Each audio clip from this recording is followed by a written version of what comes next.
Thank you. Marjorie, thank you for your work, your efforts. There's no better contrast between what happened in the summer of 2020 and what happened January 6th than the issue of bail.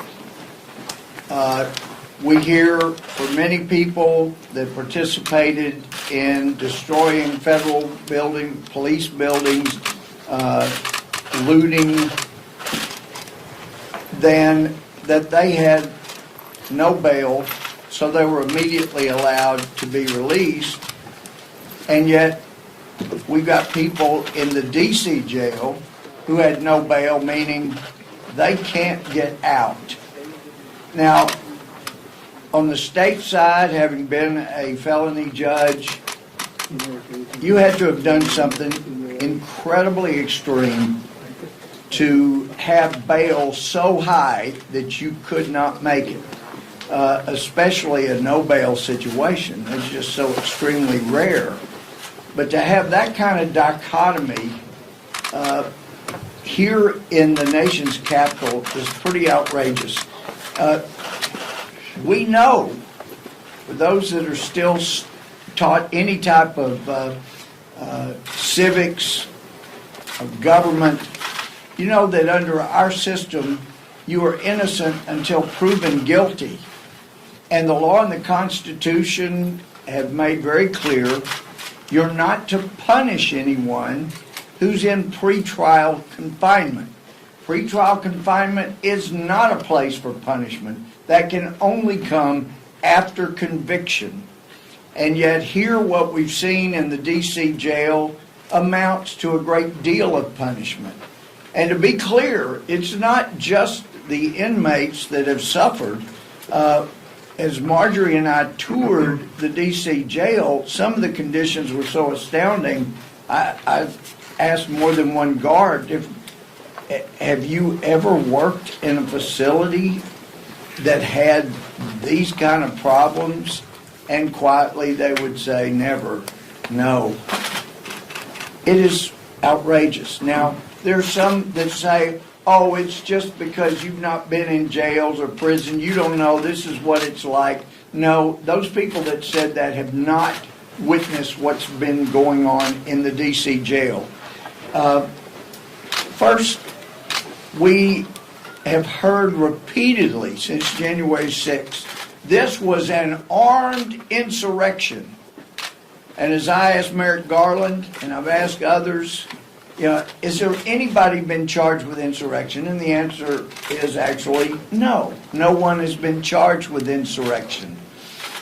In fact, if they were going to charge with someone with insurrection, it's beginning to sound more and more like those would be agents for the federal government that were there stirring things up, trying to get people to engage in violence. And as we heard this weekend, apparently a guy that was giving out what were later used are called dangerous weapons may well himself have been working for the federal government, for the FBI, as he was handing out what they now charge were deadly weapons. So we've got a lot more investigating to do. The condition of solitary confinement has been so often struck down as inappropriate, and yet the D.C. jail has gotten away with it for such things as, how dare you demand to talk to your lawyer in person because now we will have to put you in solitary confinement. We'll call it quarantine for 2 weeks. It's bad enough what they're suffering from, but to discourage the ability to talk to your attorney, and what we saw as we go in the building, they got a great facility there. The plexiglass, the phones on either side, you could see your attorney, and it wouldn't require anything after the visit other than wiping down the phone and the area where they were. And yet they have used this idea, oh, if you're going to talk to your attorney, we're going to have to lock you up in solitary for 14 days. This is the kind of punishment that they have had meted out to them, and it really has to stop. And we know the U.S. Marshal, when they finally had enough. We didn't know that they were going. We didn't know immediately after they went. But they had gotten concerns about the facility. They go in, they do a certain, well, they're taken in to the area where the other prisoners were held, not the January 6th. And that gave them time to scrub off mold and try to clean up the area where the January 6th inmates were. And they did that. They had enough time to get some of the nastiest parts cleaned up, so that the U.S. Marshal held that the cleaner side of the jail was not adequate, and those 400 people needed to be shipped out to incarceration in Pennsylvania. And then by the time they get over to where the January 6 folks were, it was cleaner, and they let that go. Then after that, before we went over for an inspection, for a tour, they had done some painting and allowing them 2 hours outside their solitary confinement. One of the older gentlemen there, he's alleged to have had a gun, and I know the Attorney General Garland was either being dishonest or he let us know that he's incompetent. When I asked him, was anybody inside the Capitol found to have had a gun? And he knew the answer, I knew the answer, and yet he said, in fact, well, I'm not sure where it was, but I know there was a gun found. Well, and that's one of the reasons they're keeping this elderly gentleman in jail. You look at his hand, and it's obviously dark, looks like it's going toward gray or black. That's normally leading toward amputation when it gets that bad, but they haven't given him proper medical care. Another inmate had his finger going just sideways at the last joint. He said it was broken by one of the guards, and they won't allow him to get medical care for that. There are just all kinds of things there. The refusal to allow them to have haircuts or shave, they're creating people that look like the Unabomber. And I know from my experience, if a jail facility will not allow an inmate to prepare for court so that he's not brought in looking like a criminal, then that jail facility is going to be sanctioned by the judge that in whose court they're brought.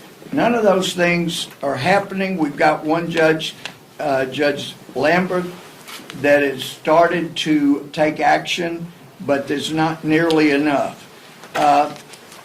We need all of the videos that anybody has, but it's the federal government. I don't understand why our speaker is trying to hide evidence while they run around looking for anything that might help them make Republicans look bad. But we did get a clue from finding this tweet by the deputy, our deputy warden, Landerton, 2 years ago, in response to this tweet, had this to say: what she thinks should be done with people who support Trump. She said it 2 years ago, and she's been carrying out what she said ever since these people were admitted to jail. These people need to be relieved of their duty. She's the one that, when the four of us went up there to try to do a tour of the jail, we were lured outside, and then she runs around back in and locked the door to the main lobby where people come in. So there are people that are in charge that should not be. The inmates are being mistreated, and as somebody that's been a prosecutor, a felony judge, and a member of the crime subcommittee ever since I've been here, I've toured, I'm telling how many jails and prisons. And it's just hard for me to believe federal judges are allowing this to go on right here. It is a bad omen for the country that this is happening. And at this time,